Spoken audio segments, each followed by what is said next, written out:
गहरे जंगल के बीचों बीच एक प्राचीन मंदिर था जिसे लोग नागेश्वर मंदिर के नाम से जानते थे। इस मंदिर के गर्भगृह में एक दुर्लभ नागमणि रखी थी जिसके बारे में कहा जाता था कि वह असीम शक्तियों से भरपूर थी। किंवदंती थी कि इस नागमणि की रक्षा एक दिव्य नाग आत्मा करती थी जो रात के अंधेरे में जाग जाती थी और किसी को भी नागमणि के पास फटकने नहीं देती थी। कई वर्षों तक लोग इस मंदिर से दूर रहते आए थे, परंतु लालच का कोई अंत नहीं होता। गांव के कुछ दुष्ट तांत्रिकों ने इस नागमणि को चुराने की योजना बनाई। उनमें से एक तांत्रिक रुद्राक्ष था जो काले जादू में निपुण था।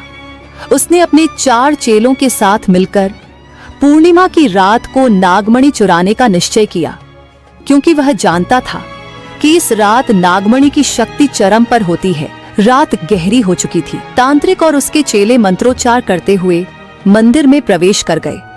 वातावरण भयावह था। मंदिर की दीवारों पर अजीब सी छायाएं थिरक रही थीं। हवा में सांपों की फुफकार गूंज रही थी और जमीन पर रेंगने की ध्वनियां सुनाई दे रही थीं। जैसे ही रुद्राक्ष ने नागमणि को उठाने के लिए हाथ बढ़ाया, पूरा मंदिर तेज कड़कड़ाहट के साथ कांप उठा।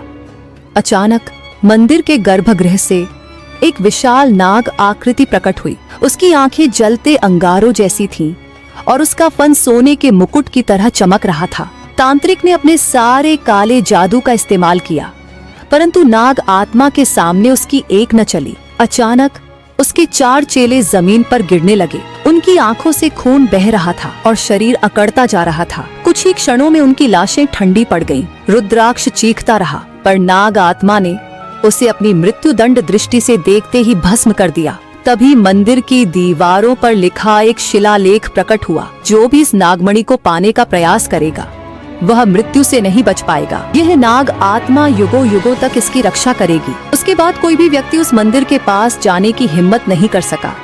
आज भी कहते हैं कि जो कोई भी उस मंदिर के पास जाता है उसे वहाँ सांपों की फुफकारें और दर्दनाक चीखें सुनाई देती हैं। नाग आत्मा अब भी अपने फर्ज की पहरेदारी कर रही है।